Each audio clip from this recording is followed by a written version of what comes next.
ଥିଲା ବୋଲି କହିଛନ୍ତି ବିଜେଡିର ମିडिଆ ସଂଯୋଜକ ଲେନିନ୍ ମହାନ୍ତି। ସେबड़े यार जवाब रखिछि बीजेपी।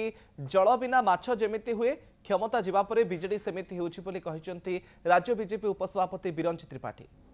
ए टिप्पणी अनावश्यक न देइथिले भलो होई थांता। तार कारण आज स्वाधीनता दिवस आमे या ऊर्ध्व को जीवा कथा आमे आशा करू जने मुख्यमंत्री मान्यवर बेली कहूचे से या ऊर्ध्व को जीवा कथा। से माने केते बेले भी ग्रहण करि पारु नाहंती जे से माने आज सरकार रे नाहंती।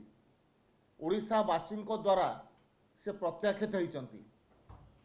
माछ बिना जल बिना माछर जहाँ अवस्था हुए आज क्षमता बिना बिजु जनता दलर से अवस्था होइची। से कारणरू से आज बिड़ी बिड़ेबा हवा आरंभ करिसंती।